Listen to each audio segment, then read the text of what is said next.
Bayan umawi ng papuri, sapagkat ngayon ika'y pinili.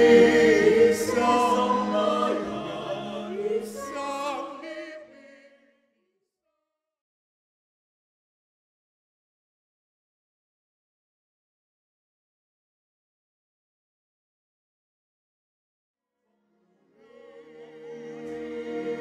Bayan, bayan, umawi ng papuri. Panginoong ating mangliligtas sa kagipitan, siyang tanging lakas.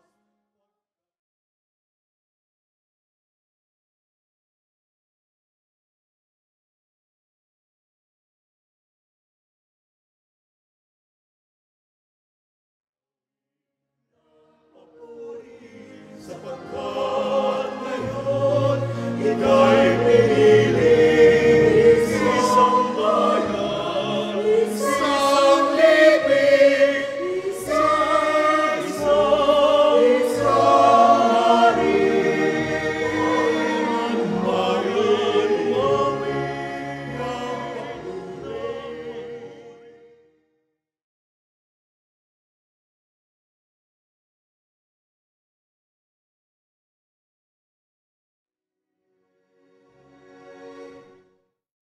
Bilang isang sambayanan ng Diyos, sama-sama tayong umawit ng papuri sa ngalan ng Ama at ng Anak at ng Espiritu Santo. Amen. Sumainyo ang Panginoon. At sumaiyo rin. Mga minamahal na kapatid, tayo po'y nasa ikadalawang linggo sa karaniwang panahon. Ihanda po natin ang ating mga sarili sa banal na pagdiriwang sa pamamagitan ng pagsisi sa ating mga pagkukulang at nagawang kasalanan.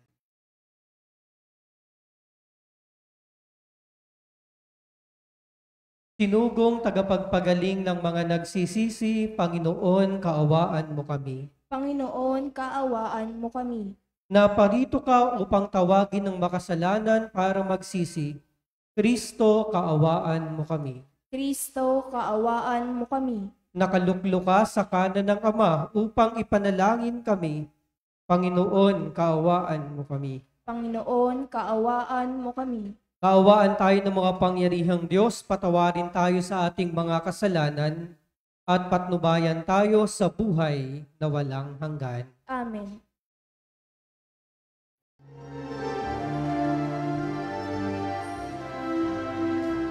Luwalhati sa Diyos sa kaitaasan, kaloob sa luma'y kapayapaan.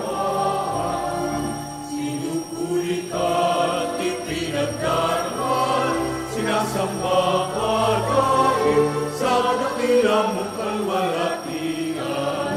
Panginoon, aming Diyos sa inalangin, amang makapangyarihan.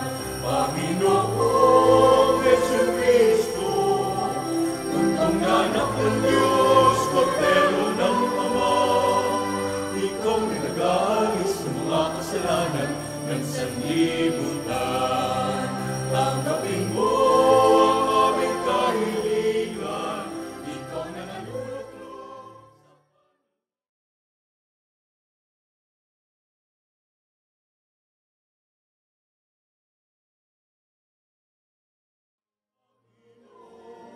Jesucristo, kasama ng Espiritu, sa luwalhati ng Ama. Amen, amen, amen, amen.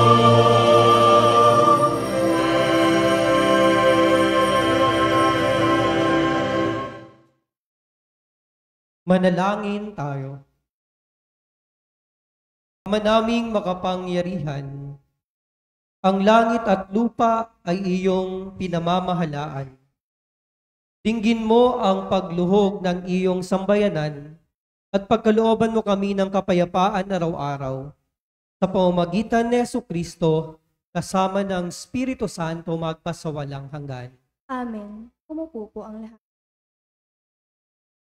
Narinig ni Samuel ang tawag ng Diyos ng 3 beses at siya'y naging katuwang ng Diyos sa pagpapastol ng kanyang bayang hinirang. Sa Diyos laging magmumula ang pagtawag. Pagbasa mula sa unang aklat ni Samuel. Noong mga araw na iyon, si Samuel ay natutulog sa templo sa may kaban ng tipan. Nang madaling araw na, siya'y tinawag ng Panginoon. Samuel, Samuel. Po, sagot niya. Patakbo siyang lumapit kay Eli at sinabi, bakit po? Sabi ni Eli, hindi kita tinatawag, mahiga ka na ulit. Nagbalik nga siya sa kanyang higaan. Tinawag siya ulit ng Panginoon. Bumangon siya, lumapit kay Eli at itinanong, tinatawag po ba niyo ako? Sinabi ni Eli, hindi kita tinatawag anak, mahiga ka na ulit. Hindi pa kilala ni Samuel ang Panginoon, sapagkat hindi pa siya kinakausap nito. Sa 3 beses na pagtawag, siya'y lumapit ulit kay Eli at sinabi, narinig ko pong tinawag niyo ako. Sinabi ni Eli na ang Panginoon nga tumatawag kay Samuel, kaya sinabi niya, sige, mahiga ka ulit. Kapag narinig mo pang tinawag ka, ganito ang sabihin mo. Magsalita po kayo, Panginoon. Nakikinig po ang iyong lingkod. At muling nahiga si Samuel. Ang Panginoon ay lumapit kay Samuel at tinawag ito. Sumagot si Samuel, magsalita po kayo. Nakikinig po ang iyong lingkod.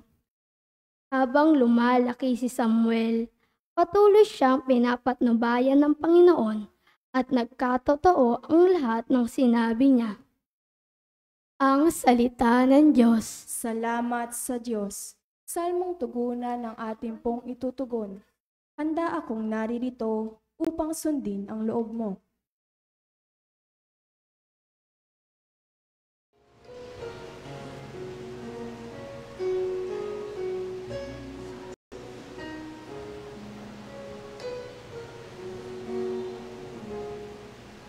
Handa akong naririto upang sundin ang loob mo. Handa akong naririto upang sundin ang loob.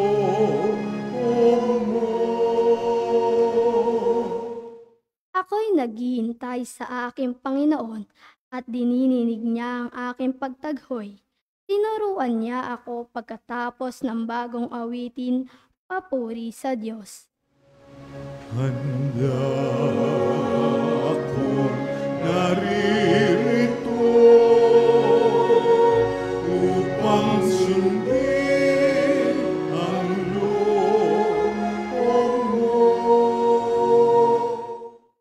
Ang mga panghandog, pati mga hain at ang mga hayop na handang sunugin, hindi mo na ibig dambana dalhin upang yaong salay iyong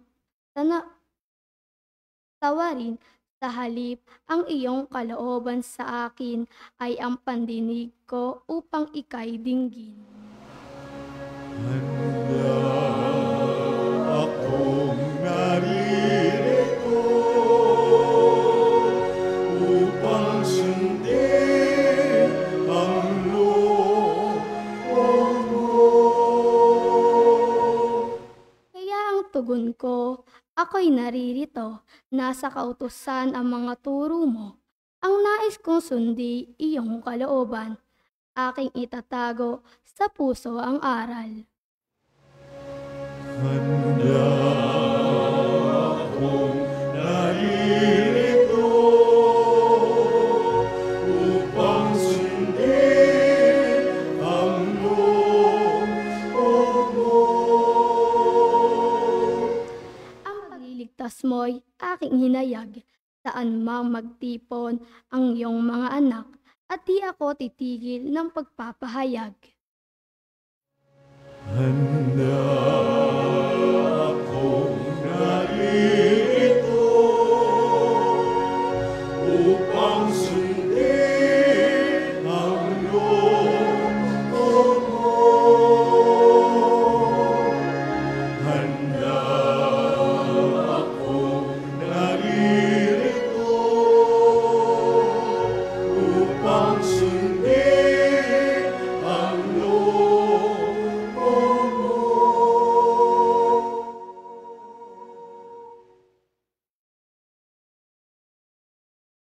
Inaalalahanan ni San Pablo ang mga taga-Korinto na ang buhay nila kay Jesus ang nag-aatas sa kanila na paunlakan ang tawag ng Diyos at amuhin ang tawag ng laman. Pagbasa mula sa unang sulat ni Apostol San Pablo sa mga taga-Korinto. Mga kapatid, ang katawan ay hindi para sa pakikiapid, kundi para sa Panginoon. At ang Panginoon naman ay sa katawan. Muling binuhay ng Diyos ang Panginoong Jesus, at tayo'y may muling bubuhayin sa pamamagitan ng kanyang kapangyarihan. Hindi ba nyo alam na kayo'y mga bahagi ng katawan ni Kristo? Ang nakikipag-isa sa Panginoon ay kaisa niya sa Espiritu. Huwag kayong makikiapid sa alinmang ibang kasalanan na ginagawa ng tao. Iba ang napipinsala, ngunit sa pakikiapid, sariling katawan ang kanyang pinipinsala. Hindi ba nyo alam na ang inyong katawan ay templo ng Espiritu Santo na nasa inyo at tinatanggap ninyo mula sa Diyos? Ang inyong katawan ay hindi talaga inyo, kundi sa Diyos. Pinili niya kayo sa malaking halaga, kaya't gamitin ninyo ang inyong katawan upang maparangalan ang Diyos. Ang salita ng Diyos. Salamat sa Diyos. Tumayo po ang lahat.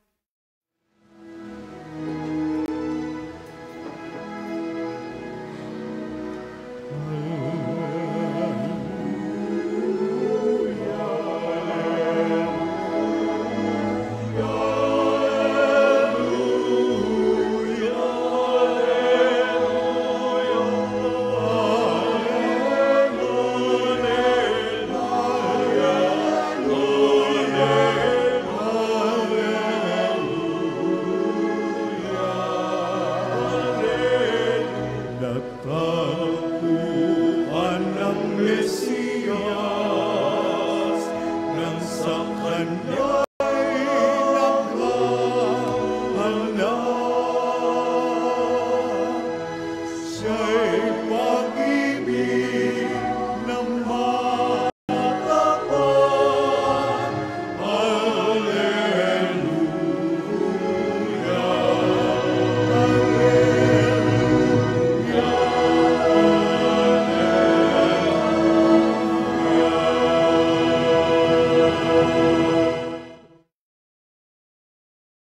Sumainyo ang Panginoon. At sumaiyo rin. Ang mabuting balita ng Panginoon ayon kay San Juan. Papuri sa iyo, Panginoon.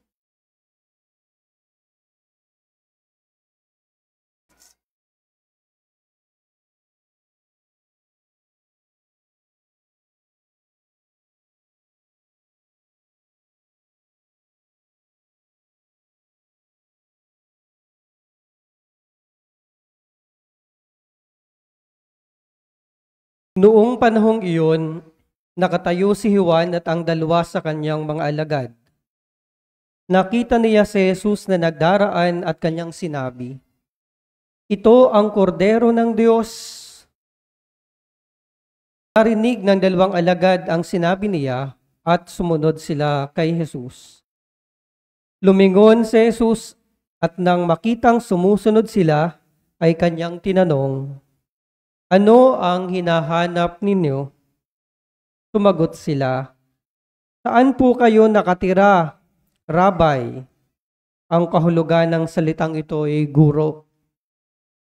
Halikayo at tingnan ninyo, ani Jesus. Tumama sila at nakita nila ang kanyang tinitirhan at tumulay sila roon ng araw na yaon. Nooy mag-iikaapat na ng hapon. Ang isa sa dalawang nakarinig kay Juan at sumunod kay Jesus ay si Andres na kapatid ni Simon Pedro. Una niyang hinanap ang kapatid niyang ito at kanyang sinabi sa kanya, natagpuan namin ang Mesiyas. Ang kahulugan ng salitang ito ay Kristo. At siya ay isinama ni Andres kay Jesus. Tiningnan ni Jesus si Simon at sinabi sa kanya, ikaw si Simon na anak ni Juan. Ang ipapangalan sa iyo ay Cephas. Ang katumbas ng pangalang ito ay Pedro. Mga minamahal na kapatid, ang mabuting balita ng Panginoon. Pinupuri ka namin, Panginoong Hesukristo. Umupo po ang lahat. Magandang gabi at magandang buhay po sa ating lahat.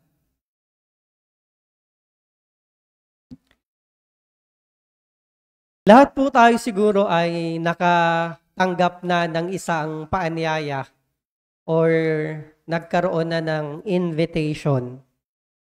Kapag po hindi natin masyadong kaklose yung nag-imbita o kaya naman ay hindi natin masyadong kalapit ang loob, malimit tayo ay hindi nagpapaunlak. Kapag ka naman mahalaga sa atin ang nag-imbita, tayo ay gumagawa ng paraan para mapaunlakan ang imbitasyon. Lalo na kapag yung taong nag-imbita ay kapaki-pakinabang sa ating personal na pangangailangan. Tayo ay nagpapaunlak sa imbitasyong ito. Mga minamahal na kapatid, ang atin pong mga pagbasa ngayon ay tungkol sa isang paanyaya, tungkol sa isang imbitasyon. At hindi lang po ordinaryong tao ang nag-aanyaya sa atin, ang nag-aanyaya sa atin mismo ay ang ating Panginoon. Sa atin pong ebanghelyo, napakinggan natin ang kwento kung saan itinuro ni Juan Bautista si Jesus na nagdaraan bilang kordero ng Diyos. At ang dalawang alagad ni Juan, si Juan na ebanghelista at si Andres na kapatid ni Pedro, ay sumunod kay Jesus.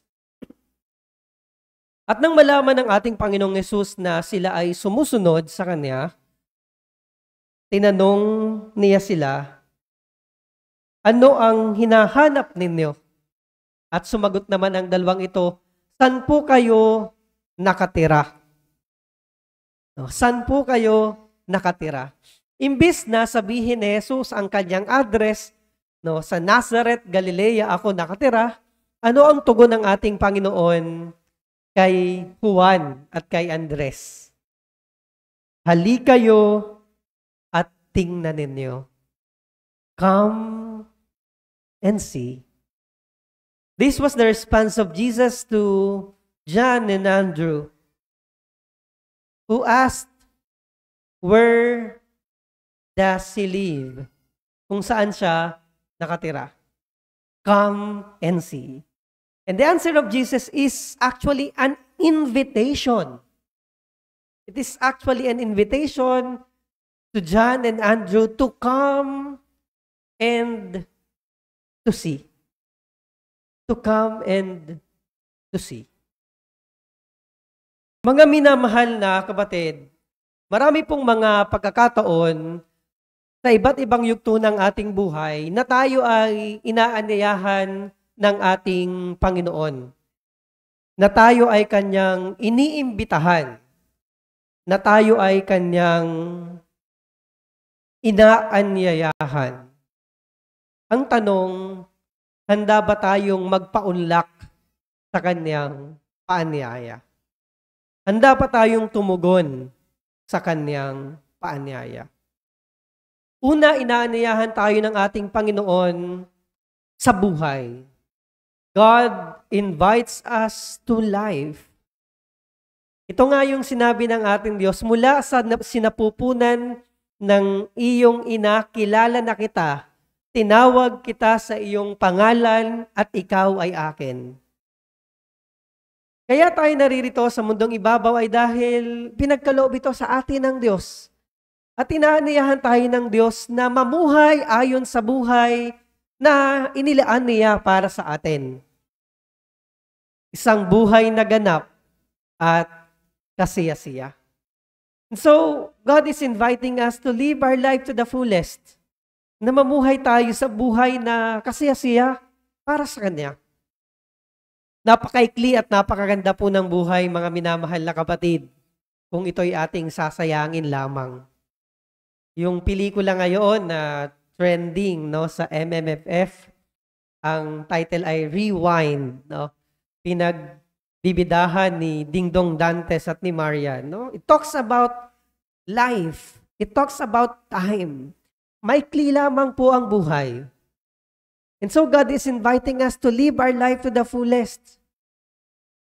Napakaikli at napakaganda ng buhay kung hindi tayo magmamahal, kung hindi tayo magpapatawad, kung mamumuhay lamang tayo sa galit at sama ng loob, kung hindi natin pipiliin ang totoo, ang tama, at ang mabuti. God is inviting us to life, and for that matter, to live our life to the fullest.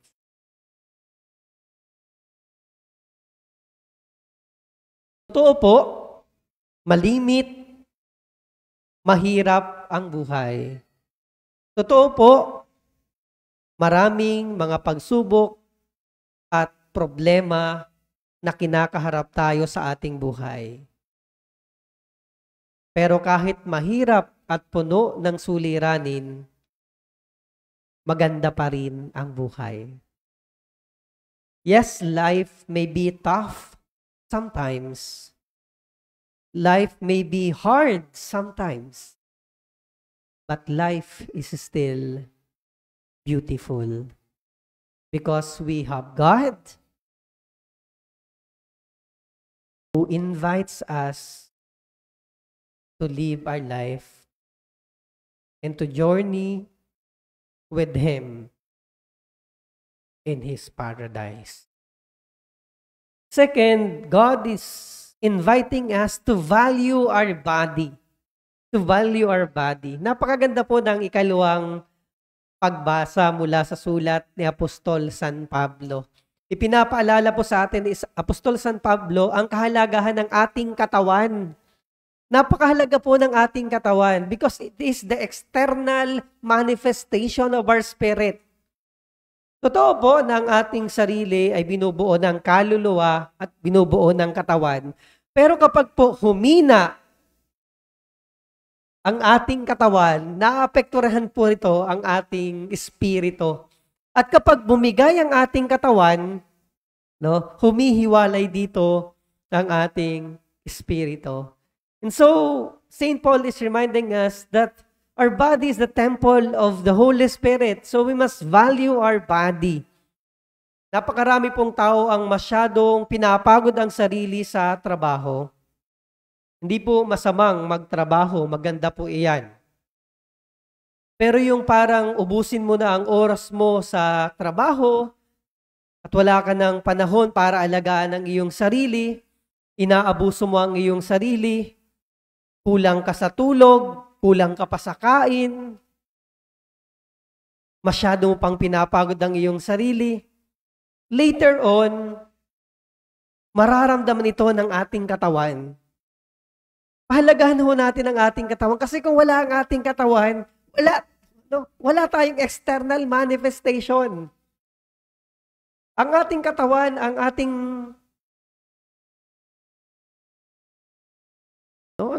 instrumento ng pag-iral dito sa mundo.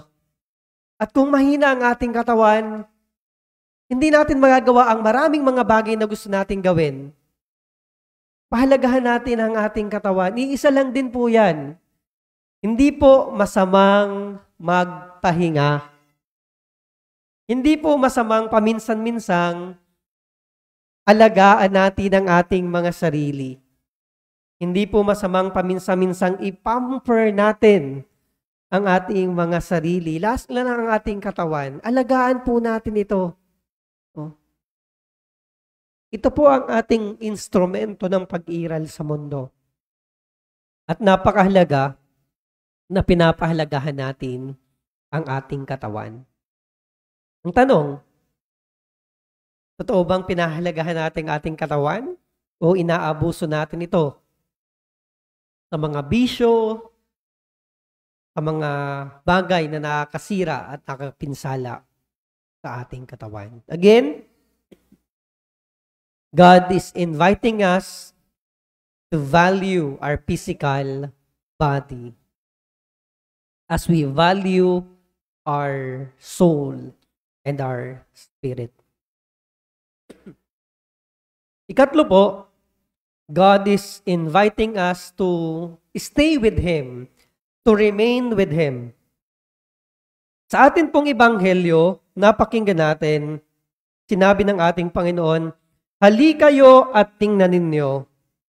At ang dalawang alagad ay sumama sa kanya at nakita nila kung saan siya nakatira at tumuloy sila roon ng araw na iyon. Ibig sabihin, ang dalawang alagad na inanayahan ni Jesus ay nanatili sa tahanan ng ating Panginoon ng araw na iyon.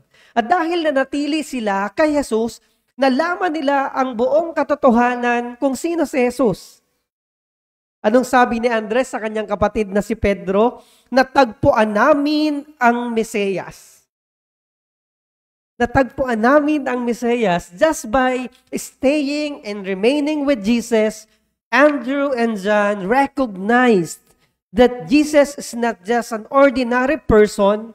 He is not just an ordinary human being. He is the Messiah, ang Diyos na nakapagligtas. And this is also the invitation of God for us to remain with Him. Kaya nga, sabi ni Jesus sa Ebanghelyo ni San Juan, chapter 15, "Manatili kayo sa akin at mananatili ako sa inyo, sapagkat wala kayong magagawa kung kayo ay hiwalay sa akin. Ako ang puno ng ubas, kayo ang mga sanga. At hindi kayo makapamumunga kung hiwalay kayo sa puno." And this is the invitation of our God to remain with Him, to stay with Him. Handa ba tayong manatili sa ating Panginoon? Sana ang tugon natin sa imbitasyon ng Diyos sa buhay, sa pagpapahalaga sa ating katawan, at sa pananatili sa Kanya, sana ang maging tugon natin ay ang tugon ni Samuel. Napakinggan natin sa unang pagbasa ang kwento ng pagtawag ng Diyos kay Samuel. 3 beses nakarinig si Samuel ng tawag, "Samuel, Samuel." At inakala ni Samuel na si Elias ang tumatawag sa kanya, kaya lumapit siya kay Elias. Ngunit nabatid ni Elias na ang Diyos ang tumatawag sa kanya. Kaya anong sinabi ni Elias? "Kapag tinawag kang muli, ganito ang sasabihin mo, magsalita po kayo, Panginoon, nakikinig ang inyong lingkod. Speak, Lord, your servant is listening." Ganito nawa ang tugon natin sa paanyaya ng Diyos. Magsalita po kayo, Panginoon, nakikinig ang inyong lingkod. Marami pong imbitasyon ang mundo, ang imbitasyon ng pleasures para sa ating sariling katawan. Maraming mga imbitasyon ang tao, pero kung meron tayong imbitasyong kinakailangang paunlakan, ito ay ang imbitasyon ng Diyos na makapiling tayo sa Kanyang kaharian. Amen.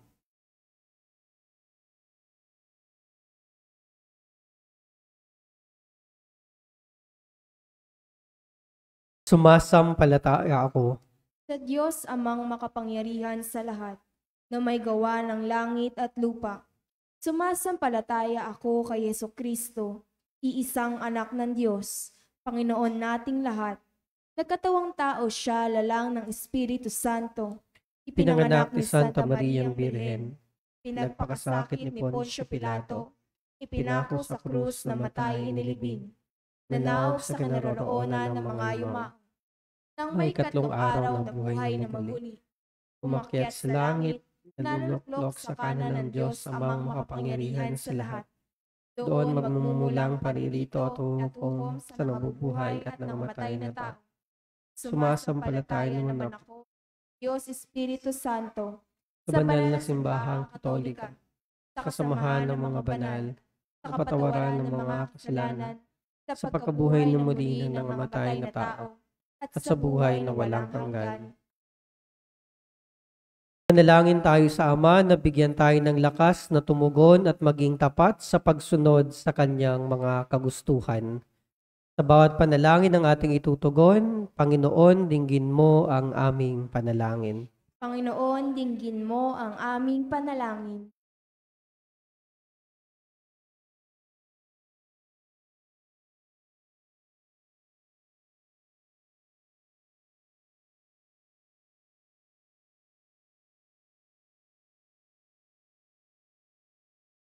Tuloy nawang tumugon, mga Santo Papa, mga obispo, mga pari, at mga relihiyoso sa pagtawag ng Diyos, at maging halimbawa nawa sila sa mga kabataan na nagnanais sumunod sa mga yapak ni Kristo.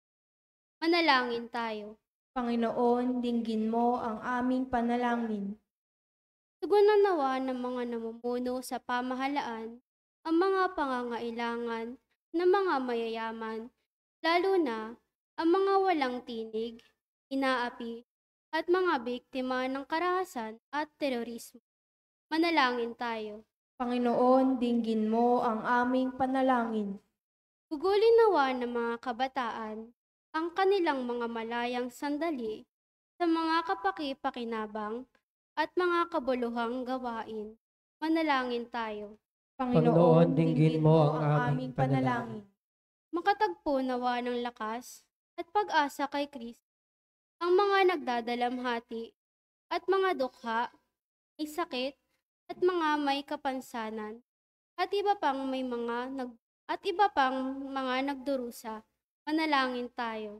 Panginoon, dinggin mo ang aming panalangin. Naway makatugon tayo sa pagtawag ng Diyos sa atin upang maging mga tagapangasiwa ng kanyang sangnilikha sa pamamagitan ng ating konkretong hakbang sa pangangalaga ng ating kalikasan. Manalangin tayo.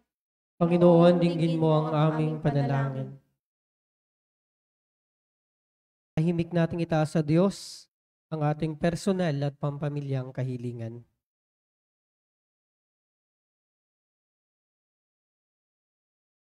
Pagmahal na Ama, dinggin mo ang iyong bayan. Bigyan mo kami ng lakas at tapang na tanggapin ang iyong panyayang ipahayag ang paghahari mo sa pamamagitan ng aming salita at mga gawa. Alang-alang kay Kristong aming Panginoon. Amen. Amen. Umupo po ang lahat.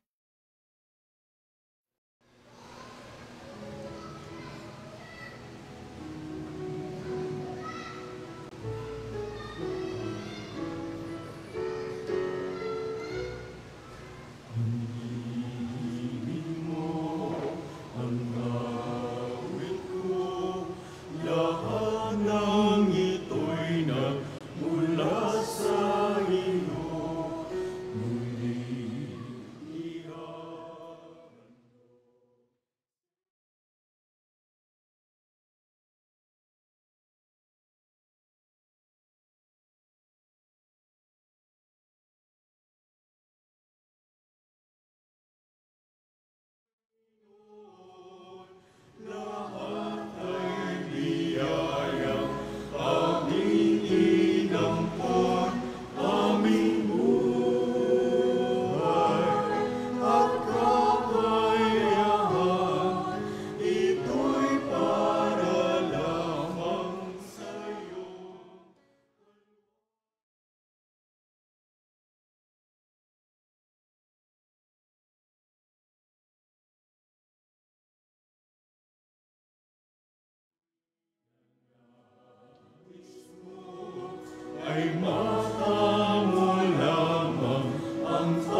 Manalangin kayo mga kapatid upang ating mga handog ay maging kalugod-lugod sa Diyos amang makapangyarihan. Tanggapin nawa ng Panginoon itong paghahain sa iyong mga kamay, sa kapurihan niya at karangalan sa ating kapakinabangan at sa buong sambayanan niyang banal. Ama naming lumikha, ipagkaloob mong marapat na ganapin ang banal na paghahain. Sapagkat tuwing ipinagdiriwang ang alaala ng anak mong nag-alay, ang pagligtas niya sa tanan ay nangyayari upang aming pakinabangan. Sa pamamagitan niya kasama ng Espiritu Santo, magpasawalang hanggan. Amen. Sumainyo ang Panginoon. At sumaiyo rin. Itaas sa Diyos ang inyong puso at diwa. Itinaas na namin sa Panginoon. Pasalamatan natin ang Panginoong ating Diyos. Marapat na siya ay pasalamatan. Ama naming makapangyarihan, tunay ngang marapat na ikaw ay aming pasalamatan. Sa iyong kagandahang loob, kami iyong ibinukod upang iyong maitampok sa kadakilaan mong lubos. Kahit na ikaw ay aming tinalikdan dahil sa aming pagkasaluwahan, gumawa ka pa rin ng magandang paraang may manguna sa amin para ikaw ay balikan. Kaya't ang iyong minamahal na anak ay naging isa sa mga taong hamak upang may kapwa kaming makapagligtas sa aming pagkapahamak at pagkaligaw ng landas. Kaya kaisa ng mga anghel na nagsisiawit ng papuri sa iyo, nang walang humpay sa kalangitan, kami ay nagbubunyi sa iyong kadakilaan.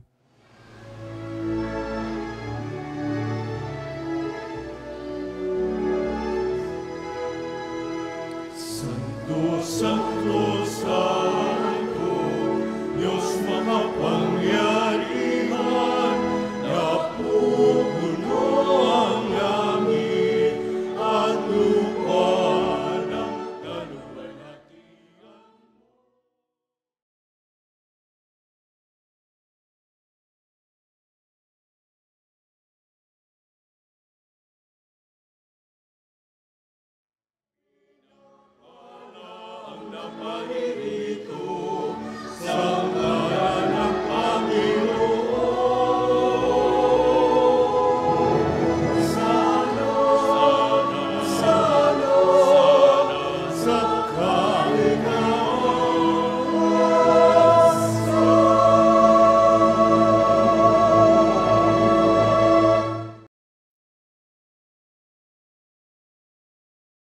Ama naming banal, ikaw ang bukal ng tanang kabanalan.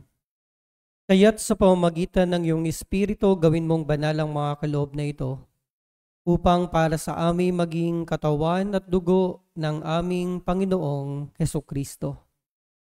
Bago niya pinagtiis ang kusang loob na maging handog, hinawakan niya ang tinapay.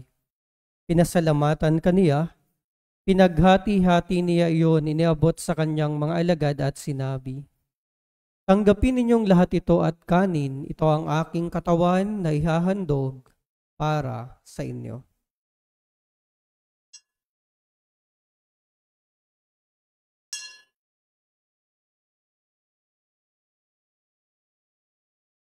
Ngayon din naman, noong matapos ang hapunan, hinawakan niya ang kalis, muli kaniyang pinasalamatan.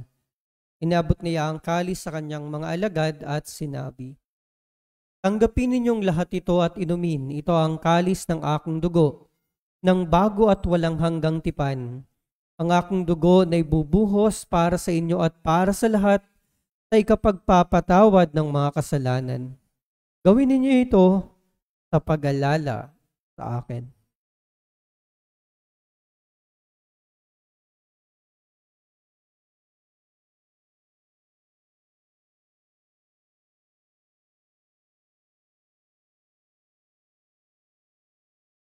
Ang misteryo ng pananampalataya.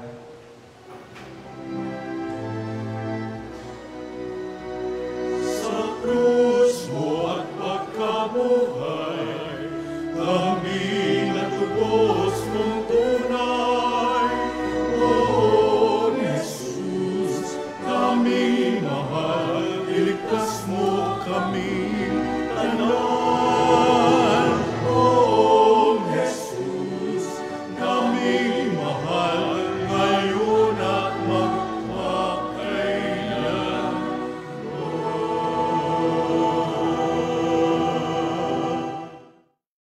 Ginagawa po namin ngayon, Ama, ang pag-alaala sa pagkamatay at muling pagkabuhay ng iyong anak.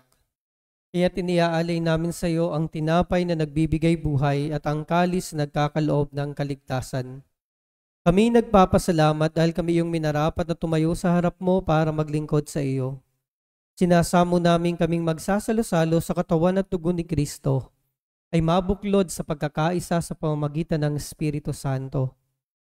Lingapin mo, Ama, ang iyong simbahang laganap sa buong daigdig. Puspusin mo kami sa pag-ibig kay San Francisco na aming Santo Papa, ni Jose na aming Obispo ng Tanang Kaparian, mga relihiyoso at relihiyosa at ng hinirang mong sambayanan. Alalahanin mo rin ang mga kapatid naming nahimlay nang may pag-asang sila'y muling mabubuhay gayon din ang lahat ng mga pumanaw. Kawaan mo sila at patuloyin sa iyong kaliwanagan. Kawaan mo at pagindapatin kaming lahat na makasalo sa iyong buhay na walang wakas. Kaisa ng mahal na Berheng Maria na Ina ng Diyos, ni San Jose na kabiyak ng kanyang puso. Kaisa ng mga apostol at ng lahat ng mga banal na namuhay dito sa daigdig ng kalugod-lugod sa iyo, may pagdiwang nawa namin ang pagupuri sa ikararangal mo sa pamamagitan ng iyong anak na aming Panginoong Hesukristo.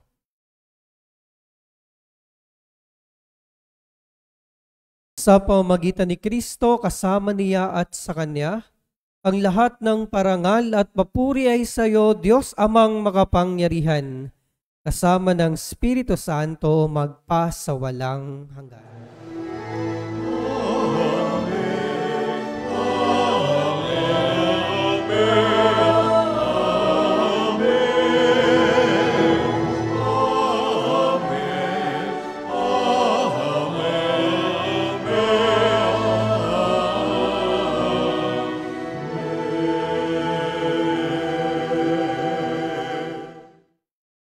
Buong pananalig nating awitin ang panalangin ng mga anak ng Diyos.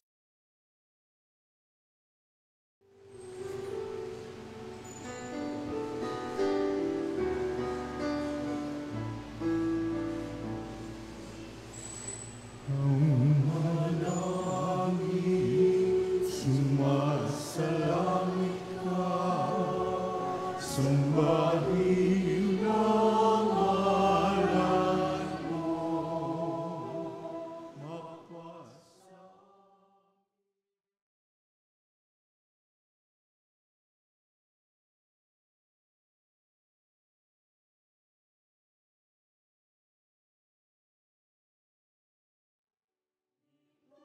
Sa lupa, para ng sa langit, bigyan mo po kami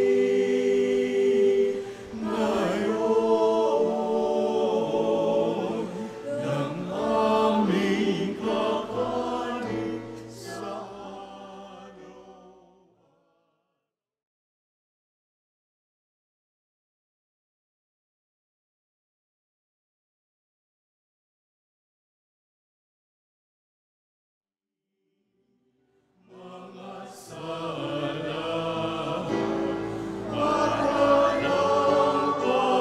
Papatawan namin sa nagkakasala sa amin.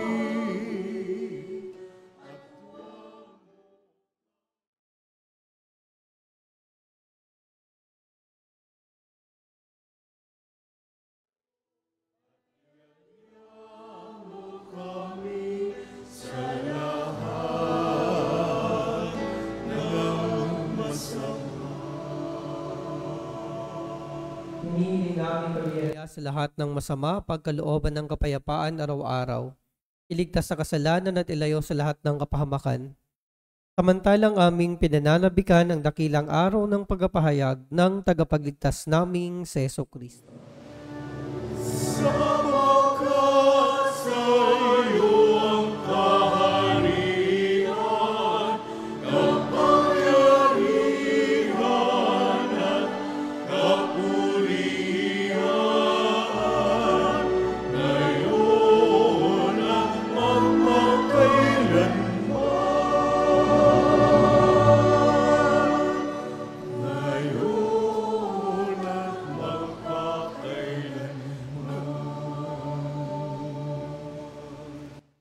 Panginoong Kristo, sinabi mo sa iyong mga apostol, kapayapaan ang iniiwan ko sa inyo, ang aking kapayapaan ang binibigay ko sa inyo. Tunghayan mo ang aming pananampalataya at huwag ang aming mga pagkakasala. Pagkalooban mo kami ng kapayapaan at pagkakaisa ayon sa iyong kalooban, kasama ng Espiritu Santo, magpas sa walang hanggan. Amen. Ang kapayapaan ng Panginoon naway laging sumainyo. At sumaiyo rin. Magbigayan kayo at maghangad ng kapayapaan sa isa't isa. Peace be with you. Kapayapaan po sa ating lahat. Peace be with you.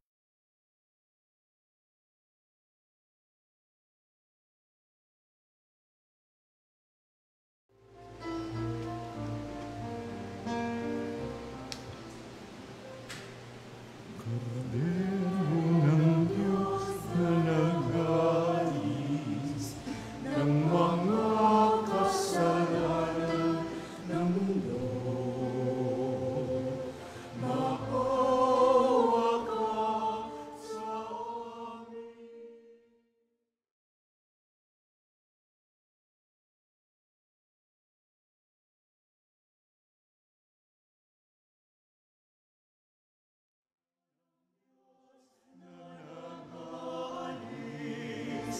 Ng mga kasalanan ng mundo. Maawa ka sa aming kasalanan.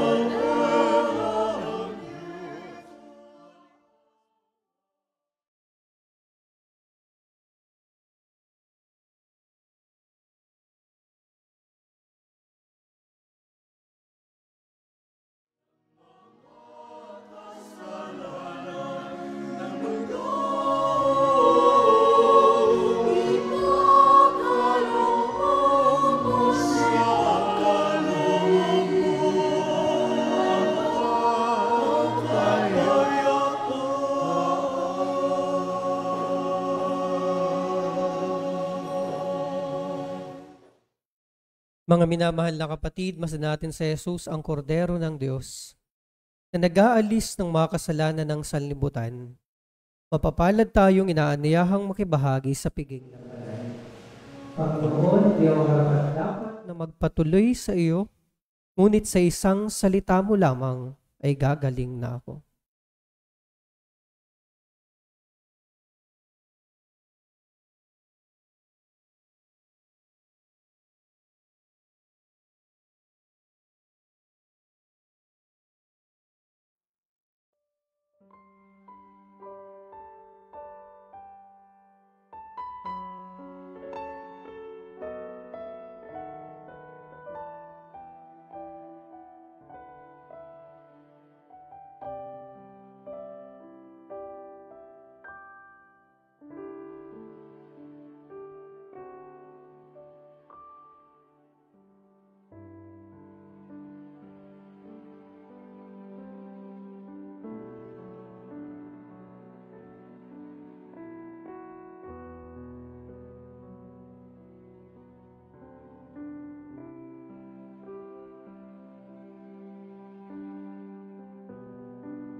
Manalangin tayo.